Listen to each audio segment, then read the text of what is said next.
Welcome back to the March 26, 2024 meeting of the Hauppauge Union Free School District Board of Education. Please rise and join me in the Pledge of Allegiance.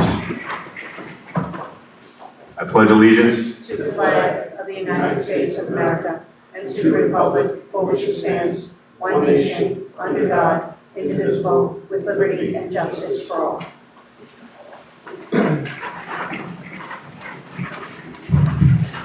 Thank you. Number 4 on the calendar, on the agenda rather, is the superintendent's update. Dr. Murphy. Thank you, Mr. Barchet. Welcome, everybody. Just a couple of updates from around the district. First off, I just need to commend again the middle school coding team, the Hauppauge Coding Eagles. We had the hackathon on Friday, March 15th, and they are back-to-back Code Conquest champions. That's Mr. Ferrara and Ms. Thompson leading the efforts there with Ms. Brophy and Dr. McCarthy. So congratulations to that group of students. We take a lot of pride in our coding program, K-12, and we continue to shine there at the middle school with the hackathons each year. Secondly, just a note to commend Mr. Petersack and Ms. Becker, who brought our high school science Olympiad team to Syracuse on Friday, March 15th. They participated in the state competition on the 16th and 17th. So thank you to those teachers and congratulations to those students who were able to participate in that event. And then lastly, congratulations to Pines 5th grader Ismael Morales on his outstanding achievement in the Scripps Spelling Bee competition. This was new this year for us, and this young man navigated the class round, the school round, and the first stage of the regional competition with success. I was getting updates throughout the night from Dr. Reingold and from Dr. McCarthy when he was at the Long Island competition, where he showcased his exceptional abilities on a larger stage. There were plenty of words there that were stumping me. So congratulations to that young student, again, fifth grader from Pines, Ismael Morales. And just one last final note, I just wanted to thank the custodial staff in this building, led by Mr. Bloom. Mr. Bloom came over here a couple months ago, and we're all just seeing his efforts each and every day. The board may not be aware, but over the last break, they cleaned everything out of this room and washed and waxed the floor, and it's just been a tremendous asset to this building. So thank you, Mr. Bloom, and the whole team over here. Thank you, Dr. Murphy. 5C on the agenda, adoption of minutes. 5C1 is the budget community meeting of Tuesday, February 27, 2024. Do I have a motion? Thank you, Ms. Capisi. Do I have a second? Thank you, Ms. Salvi. Any discussion? Seeing none, all those in favor? Opposed? Abstentions? 5-0-1. Mr. Kiley abstaining. 5C2 is minutes from the budget business meeting of Tuesday, March 12th, 2024. Do I have a motion? Thank you, Ms. Salvia. Do I have a second? Thank you, Dr. Carafa. Any discussion? All those in favor? Opposed? Abstentions? So that motion fails just because we have 3 abstentions for, I'm assuming you weren't here like me. So with that, I'll ask the clerk to just put that on our next meeting agenda. That was minutes for the March 12th meeting. 5A on the agenda, recognitions and awards are on today. 5B is presentations. 5B1 is the 2023-2024 school budget by Bridget Sienna, our Assistant Superintendent for Business and Operations. Ms. Sienna. Yeah, thank you, Mr. Barchet. I'm actually going to offer this presentation.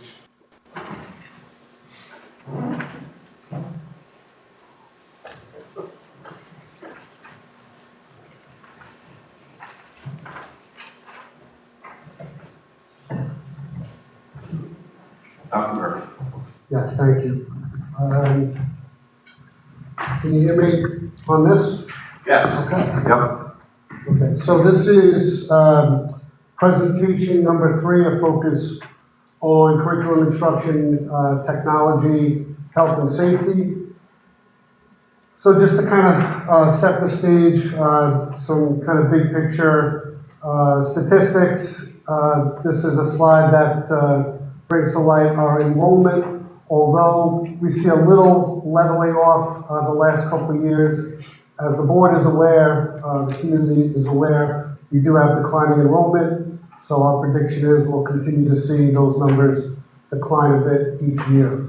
Again, though, we do have increasing enrollment in certain high need areas, our L students, our homeless population, and our students with special needs.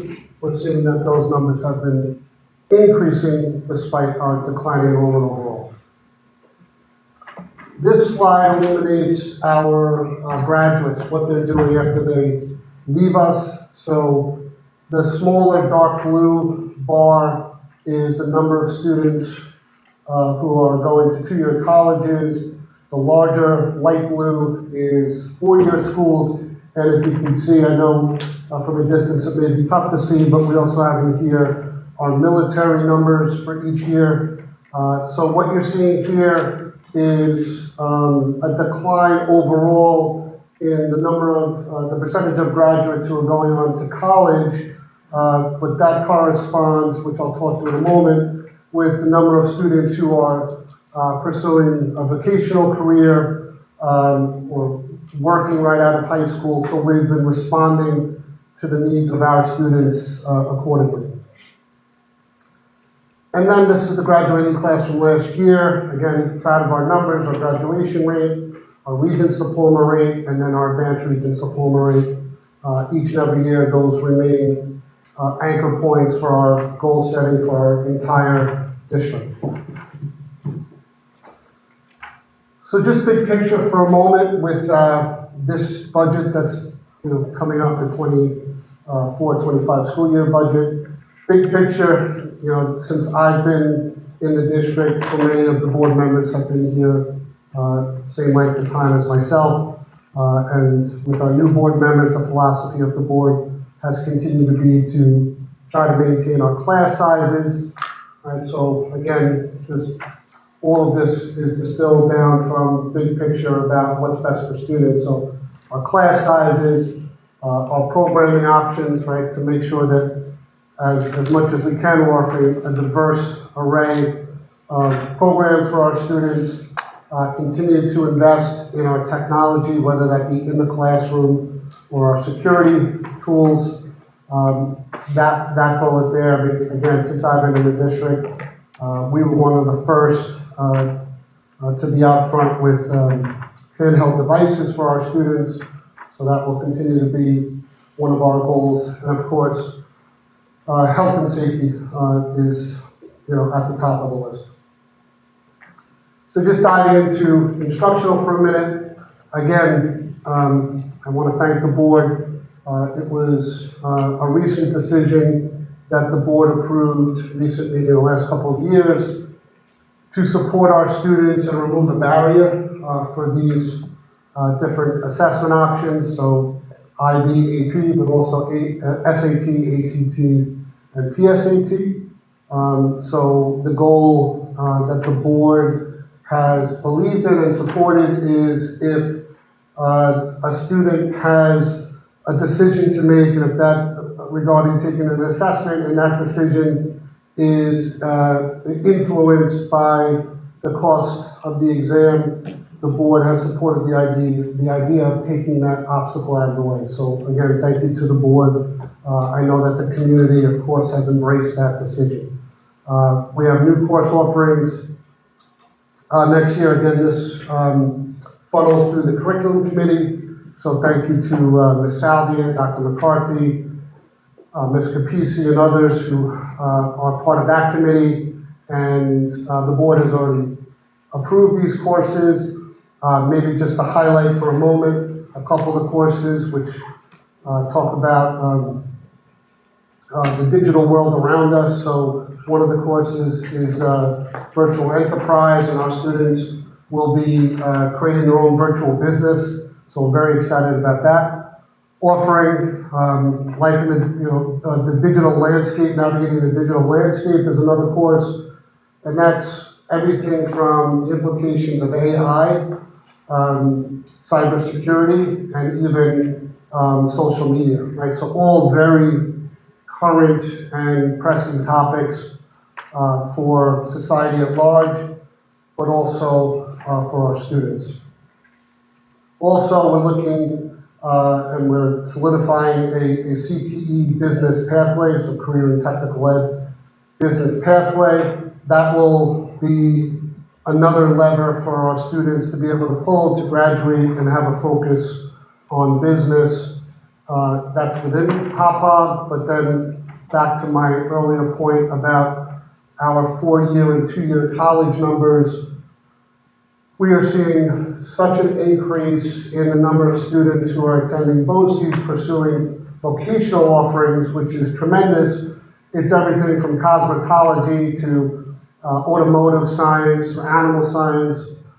So we're seeing that many of our students, our customers, are deciding to pursue specific careers, and we're fortunate that, again, the board has supported our efforts there, and we have currently just about 70 students, I think it's 69 students who are attending BOCES, and that number has gone up over the last few years. Moving over to PPS, again, we're fortunate. We're one of the districts that offers integrated co-teaching in all of our classrooms, K to 6. We also are proudly offering ICT at the high school in specific courses. I can tell you that when I first started in the district, that was more rare. It still is rare in other districts, but to have, ICT and Algebra 2 is just a tremendous approach here in the district and has been supported by our board. We also continue our college tours, which have been a tremendous option for our students. This year's summer tour is in the works, which is a New England tour, going everywhere from Roger Williams to Boston College to Boston U. So Mr. Campanelli leads those efforts, and we'll have somewhere around 50 students, that would be the cap, who are able to attend that trip. ESS, the board may remember, we had some parents who stood up here vulnerably a couple of years back when we first brought in ESS as a partner, Effective School Solutions. They provide Tier 3 support for our students who are suffering from, everything from anxiety to school avoidance. But the board may recall a couple of years back when we first partnered with them, there were parents who came up to this very podium and just supported and gave feedback about the impact of this program on their students. So we continued that momentum even into the middle school, so that will continue into next year. And then lastly, here under PPS, our Northwell Health Partnership. Again, we're constantly sending out notices. Ms. Bilski kind of leads these efforts to our community. It's everything from PD for our staff to supports for parents to clinical and behavioral supports at the local clinic. We're sending out flyers all the time. So that Northwell partnership has been tremendous. And when we first realized that partnership, we were kind of the lucky few. We were one of 6, I believe, in Suffolk who were able to connect with Northwell. So we've been offering this for a couple of years now. Moving on to technology and security. Again, I alluded to this a moment ago, but we've been one-to-one in our classrooms for a number of years now. The only kind of philosophical shift has been that when I first started, iPads were kind of the name of the game, and it's shifted completely over mostly to Chromebooks. So where we once had iPads full K-5, the Chromebooks have been trickling down into our elementary schools. And the benefit there is Chromebook is part of the Google ecosystem, so our students are, learning about Google Classroom and all of the Google tools early on. And so that's the thinking behind the Chromebooks. Of course, I'm now talking to you through AE, audio enhancement. This is a smart IFP. If I was in a classroom, the only difference would be that this would be mounted to the wall. The teachers have exactly the same mic, and they have surround sound in their classrooms. So again, the board supported this effort. This kind of completed our classroom vision that every student, no matter where you sit in the classroom, it's as if you're sitting right next to the teacher. That's audio enhancement. I won't get too detailed into our security efforts for obvious reasons, but rest assured that safety and security are always part of our thinking and our approach. So we have state-of-the-art cameras, we have visitor management systems, and those are obvious to anybody who visits the district because they have to come through our visitor management system as a vetting mechanism to see who's coming into our buildings. Cybersecurity, data security, I don't have to tell the board or anybody in the community, but this is kind of anxiety always for any school leader. We've seen the front page of Newsday where districts are being hacked. We're considered a soft target to the bad guys, who are all over the world now. And so we're constantly taking efforts to educate our staff proactively, like those are phishing campaigns, and also be prepared, God forbid, that we are the victims of some sort of attack. Also on the horizon, in the very near future, and I'll be passing the mic over to Dr. Smalley in a minute, but is our cyclical refresh. Since I've been in the district, we've gone through this twice. It's every 5-6 years roughly, our network infrastructure. So that's, we're at that moment again. And then just kind of health and safety, buildings and grounds. These are annual efforts, always. It's kind of like you notice things more when you get involved on the administrative side of things, but I notice every crack in the pavement and every pothole, so we're constantly looking at asphalt and concrete repair. This summer specific to the middle school. At the high school, we have cited about, it's like the final step of a refresh in the high school gymnasium that included a rebranding, new floor, so the bleachers is the final piece of that. We have new banners. I mean, it's really impressive in there. But until the bleachers are replaced, it's kind of like we're missing that one last piece. So that's part of the budget. And then we have different abatements that are part of the way we do business every year. Pipe repairs and abatements, and of course floor tile. And then just a kind of bookmark, another point of pride, our universal pre-K. Certainly there's been advocacy from the board for years. Ms. Salvia, thinking of you. When we first started, we had 4 sections of pre-K, then 6, and now we've had 8 sections, which I'm happy to say is we're able to support. We didn't need to turn away anybody. So any Hauppauge parent who had a child of age for pre-K, we were able to support them. Ms. Sienna and I are kind of looking on with curiosity at the news out of Albany that maybe they're going to increase the allotment that schools have around pre-K. There is a little bit of a delta from what we get from the state and then what we pay our provider, which is scope. But again, the board has supported that cost.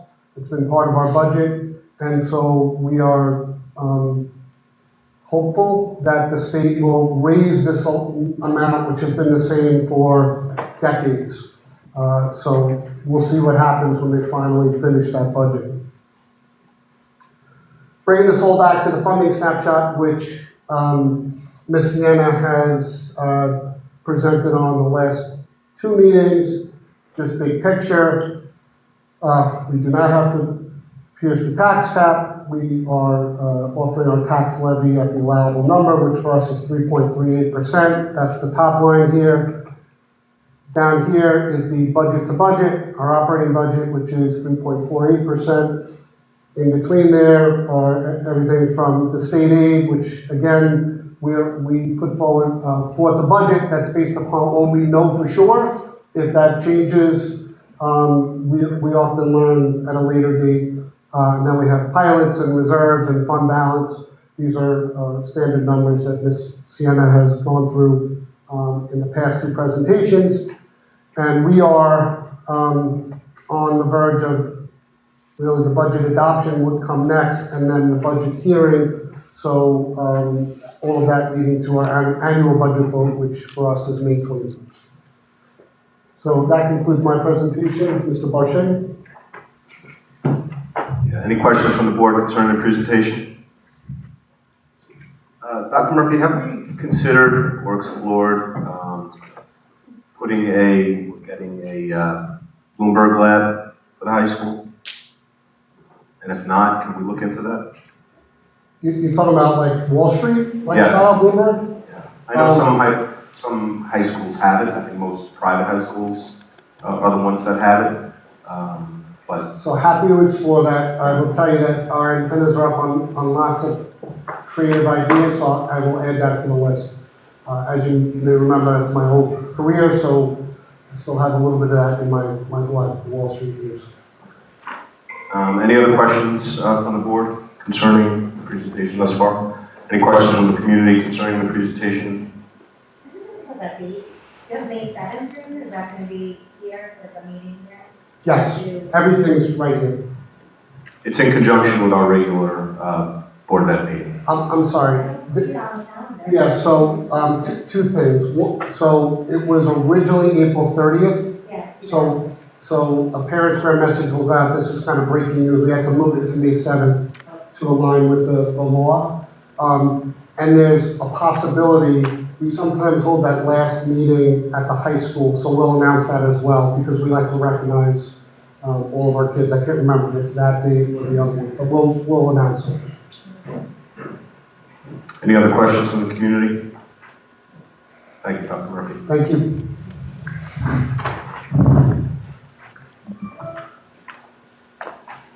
5B2 on the agenda is the Smart Schools Investment Plan presentation by Dr. Christopher Smalley, our Executive Administrator of Information Technology and Security Initiatives. Dr. Smalley.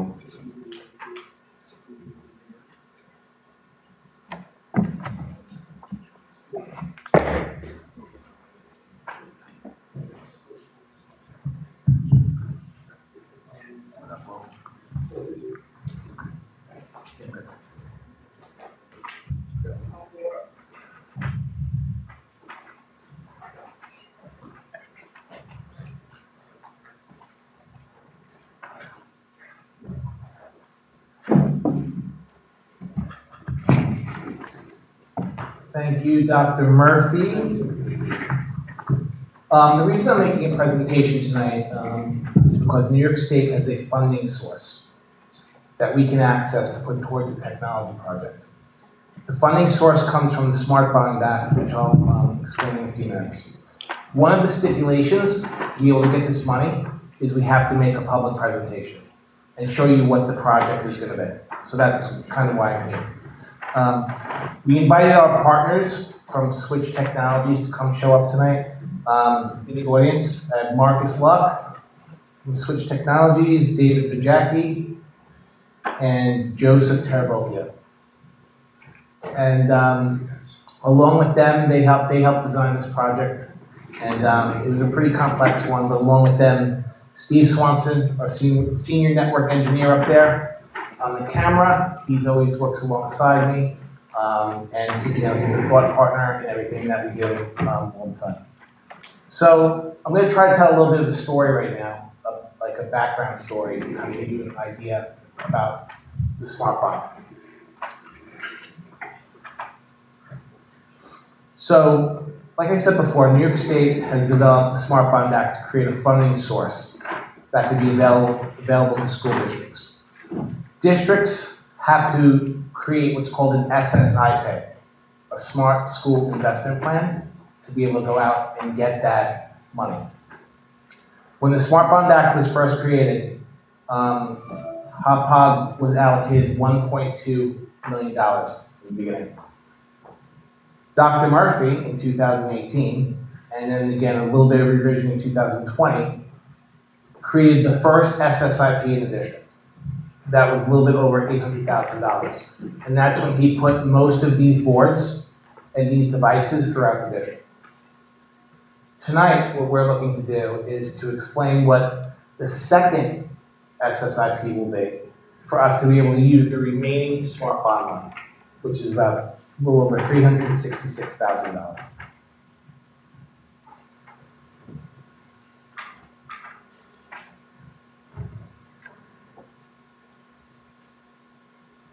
The plan that we are proposing is to do a refresh of our network switches at the middle school and the high school.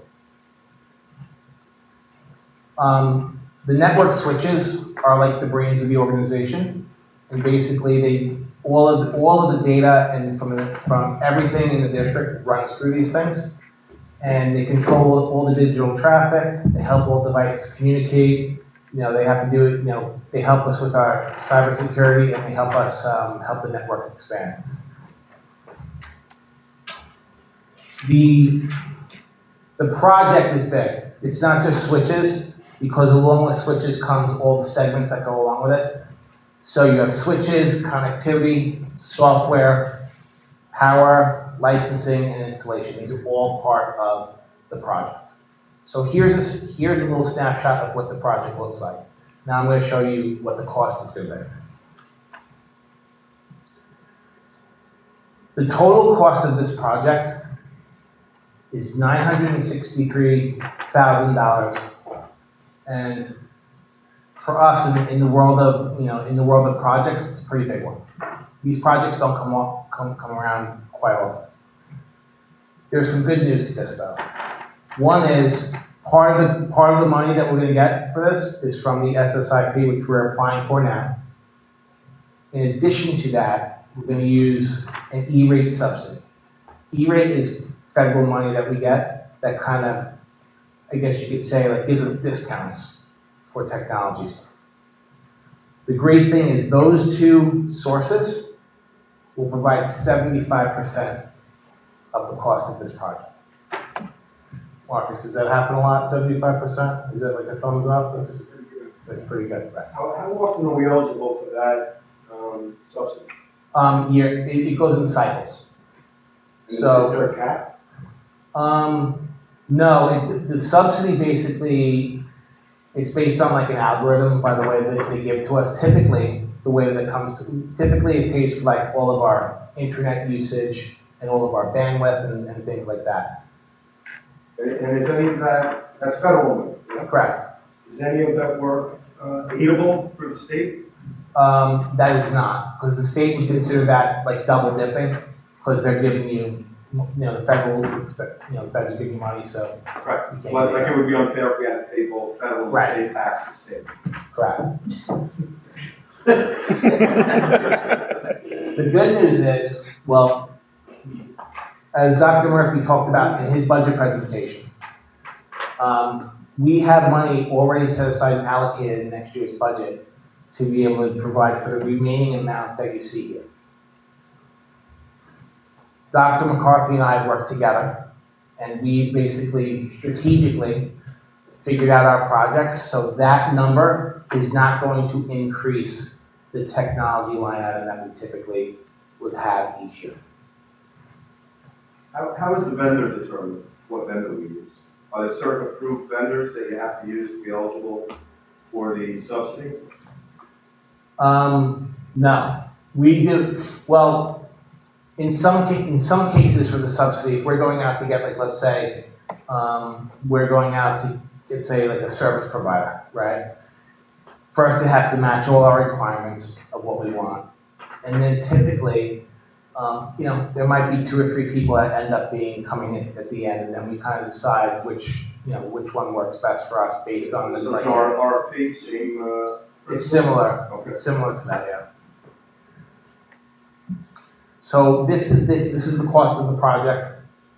We spoke about, it's a refresh. It's taking the switches that are there, taking them out, putting the new ones in, etc. And I'll show you. The SSIP to kind of set it up and apply for the smart bond money, it's very complicated. You have to, the way that they make you get the money, you have to go through like a dozen steps. So the stage we're at right now would be the presentation at the board meeting. What would happen after this is 30 days. It sits on our website for for the public to look at. Then we basically go out and we apply the state. After that, the way that the state works with this money is they tell you, okay, you're approved, but you have to first use your own money to fund this stuff, and then we will reimburse you.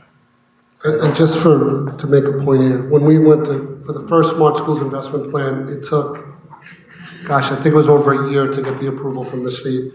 There's talk that they're gonna disband the Smart Schools Investment Plan Review Board in the upcoming budget, which is supposed to streamline that step, but we don't know for sure. So the step of getting into the state is almost, as Chris said, 12 steps, that's 11. That 12th step takes the longest time. As of now, it has been, but we'll see.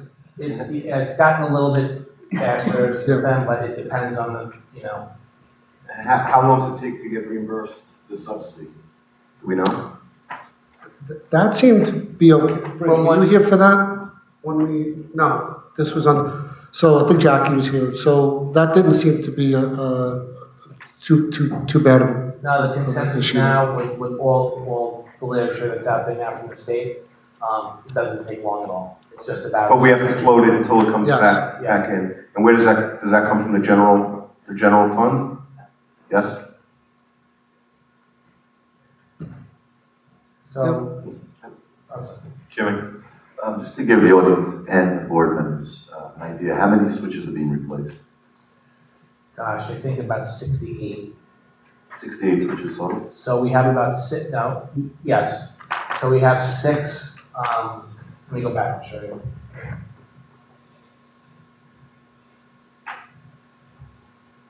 So we're gonna have 6 core switches, which are like, and we're gonna have, the rest will be the edge switches, kind of plug everything in, so yeah. And out of the 68, are most of them end of life, or are they? They're all coming to end of life, yeah, all of them. So to your point, the way that you work with projects like this, you have to be very strategic about a continued cycle. So you have to say to yourself, okay, we know that these are going to be end of life coming up next time. We have to plan for it and work it into things. Typically, a project this size, we have to finance. Districts can't just come up with this money at once. So it's either going to go through BOCES or it's going to have, we go out to like a bank or whatnot to kind of get the money. And then for next year, do we have more switches to replace next year? Is there? In 2 years, we'll have a few additional switches at some of the elementary schools, but nothing like this, right? So when you're talking about end of life, are we talking about just because the technology has sped up so much that whatever we have is not able to keep up, or these things actually wear down? It's a little bit of both, but typically in the world of technology, they don't support them anymore. So it's really the support for the switch that they say, hey, listen, use it at your own risk now. We're not going to support the patches. They'll still work, Dave, but we won't have the new bells and whistles, new feature set. So there's end of life versus end of support. You never want to get to end of support, of course, because then you have a real problem. Yeah. Well, that's how major technology companies, right, continue to be worth a lot of money. Is Because there value to the old switches? Or do we sell those? Do we junk them? What do we do? Gosh, it's a big question. Value? I'm not sure, can I say? Yeah, of course. But tell me first, and I'll tell I you. don't know if I have to first as a comment. Yeah, so as Don mentioned, I'm sorry, Dr. Murphy mentioned, so we have, end of life, end of sale, end of support, there's also end of maintenance. There's 3 different levels here. So all of the devices that are currently in place, they've been end of life for a few years. but it still doesn't mean that it's not useful, it doesn't work. We're getting to the point where end of support is coming up. I think this is the final year. Chris and I looked, we ran a full report on every single device. The good news is that you guys have gotten the full life out of these devices. I mean, you can't really squeeze too much more out of it. The downside to that is that there's not a lot of work after it reaches that point. So you might be able to sell a few of them. You know, maybe someone who's trying to get into the technology would be interested in something like that. But really, they're most likely going to be discarded or recycled. Is leasing an option or no? So the switches.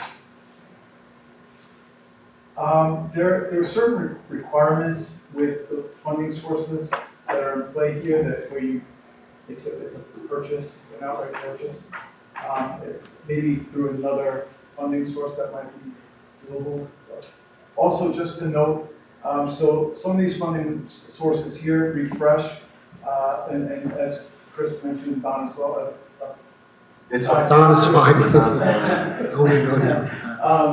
We're at the end of, I've known these guys for so long, so it's, you know, I've been in Hauppauge since 2006. So, Keep going, Marcus, you're doing fine. So, we're at the end of one of the current cycles, and that refreshes with a new set. The money is based on enrollment, also free and reduced lunch program, those percentage numbers. So, when we do when it comes time to do the elementary refresh, we'll have a new pool to work with, and then we can also, you know, we can look at all of the other avenues to purchase, right? So if leasing was something we were considering, we might be able to look at that, or, you know, present those options as well. And just one note about your question on trade-in value. I found in my career, if we were trading in switches and there was a value, it means maybe we could have just waited another year to extend district resources to replace them. So it's kind of like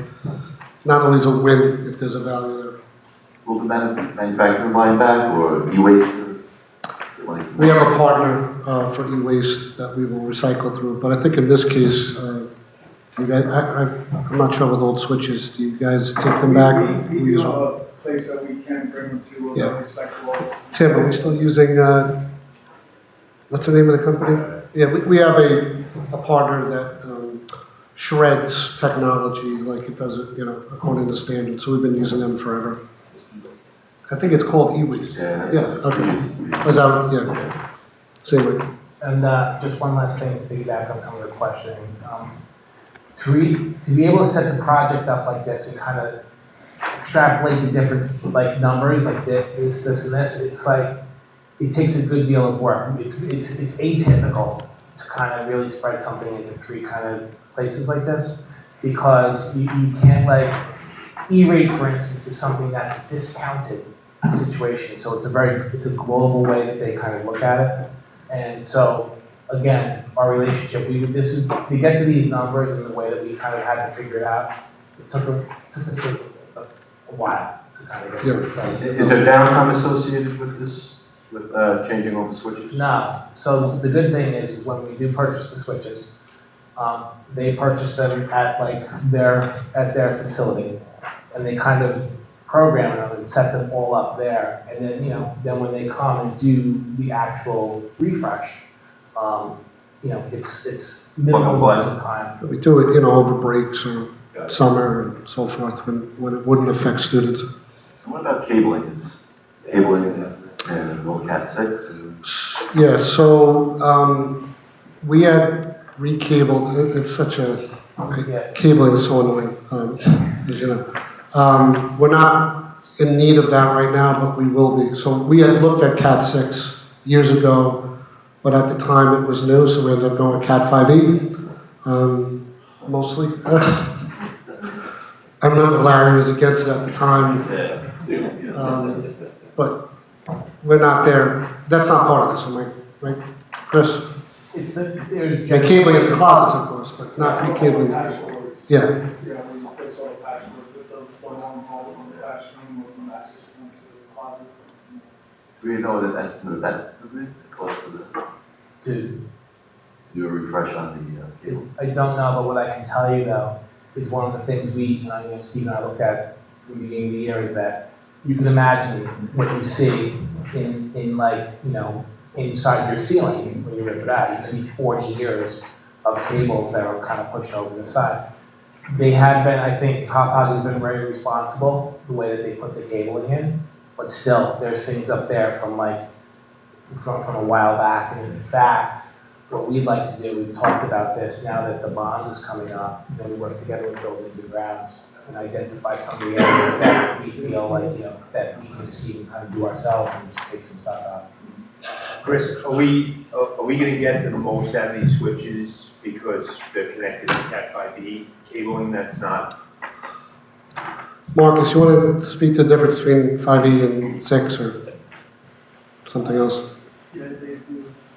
It depends on the distance of the cable. I mean, so Cat 5e will support the same speeds as Cat 6, but just to shorter distances. So it's kind of tough to say exactly.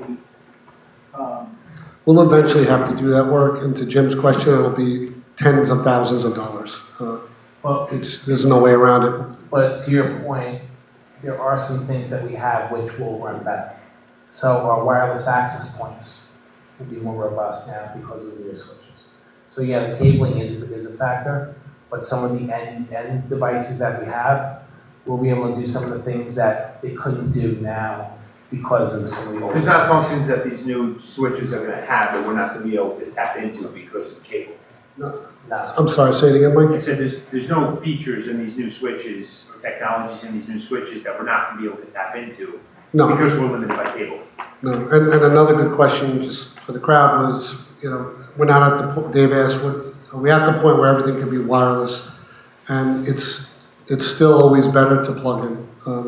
I don't know if that will ever change. Do you guys have a difference of opinion? Yeah, part of what the project implements with the new switches is going to be a higher connection speed so each switch will have a bank of ports that can connect devices at more than 1 gig, which is the standard, at this point for most edge devices.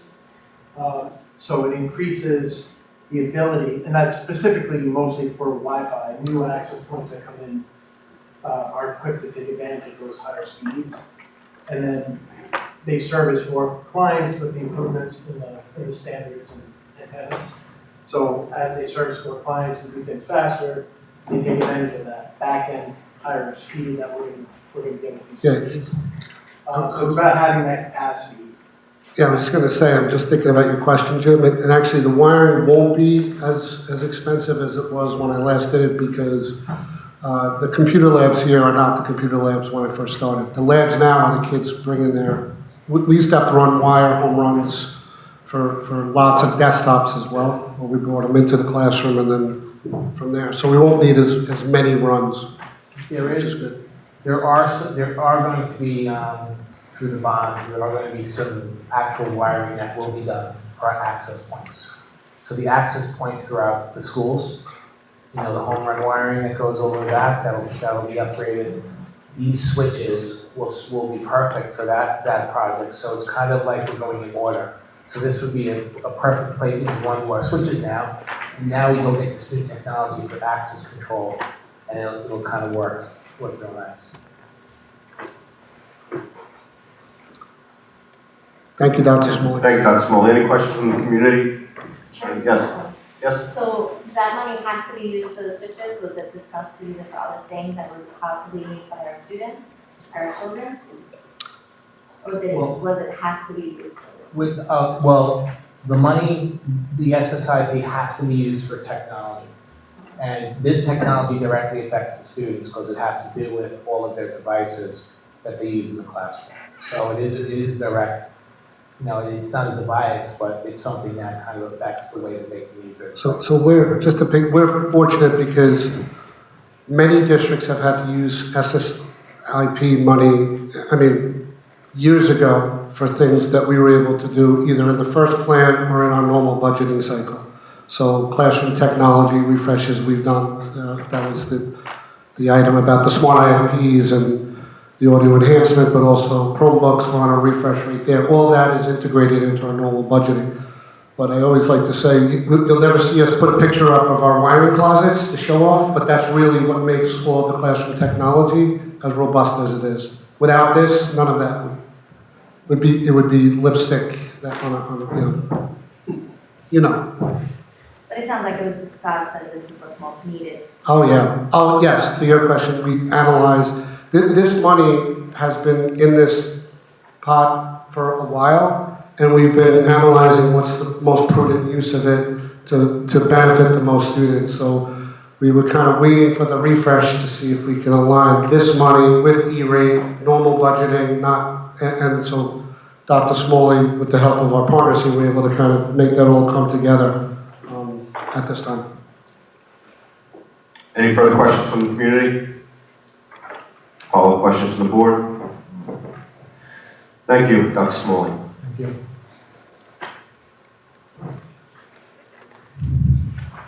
Number 6 on the agenda, questions and comments from the community concerning tonight's agenda only. 7 on the agenda is the consent agenda. Are there any items that members would like to have removed? I'll take a motion to approve the consent agenda. That's all of number 7. Thank you, Mr. Capisi. Do I have a second? Thank you, Ms. Salvia. Any discussion? All those in favor? 6-0. Policies, there are none today. Number 9 is a legal notice, which is set forth in the minutes and is, Lindsay, is there a reason for me to read this? No. Okay. So it's about a 4-page resolution, I guess this is, that is in the minutes that the public can certainly look at if they'd like, but perhaps you can give us just the 1,000-mile view of what this is exactly? This is just the content of the public notice for the election. So it sets forth the, everything you need to know for the election. You can get it on, you can go look at it online. It's the date of the election, when you can hand in your statements to run, how you can get absentee ballots, military ballots, etc. So the purpose of this resolution is just our adoption of the legal language? Of the content of the notice to be published. Got it. So with that, I'll make a motion to approve the resolution at number 9. Do I have a second? Thank you, Dr. Craffa. Any discussion? All those in favor? 6-0. Discussion matters, there are none. New business, do any board members have new business? Mr. Scarino? Anyone else? Yes? I just wanted to say thank you. I attended the Scope dinner last week, and we recognized Ms. Lieberman, Ms. Kunzig, and Ms. Pincus, and I just wanted to say thank you for the invite on behalf of the board. It was a very, very nice evening honoring those staff members, so thank you. Great. Thanks for being there, Ms. Sutton. Thank you. Any other new business? Does administration have any new business? Yeah, just quickly, I received 2 inquiries from parents, and we'll be following up with them. One was a question about parking for large events, the high school concerts and such. Just some concern about the elderly people and about parking and the best approach. So we're going to take a look at that. We'll get back to that parent, and we also received an inquiry about kindergarten orientation. So I'm going to speak to our elementary principals, and we'll reach out to those parents as well. Great. Any other new business? So I don't know, just real quick for me, if anyone was able to catch the Peter Pan play, no one died. Right? I'm glad that we were able to get that done as a board, and the show was great. The kids flying around the stage, it was pretty cool. Any other new business? Questions or comments from the community concerning anything related to the district whatsoever? With that, I'll take a motion for an adjournment. No. We completed executive session before the meeting. Our next meeting is April 16th, 2024, which is a business meeting and budget adoption. The motion for the adjournment is made by Ms. Casey, seconded by Ms. Salvi. Any discussion? Seeing none, all those in favor? 6-0. We are adjourned. God bless Hauppauge and God bless the United States. Thank you. Thank you.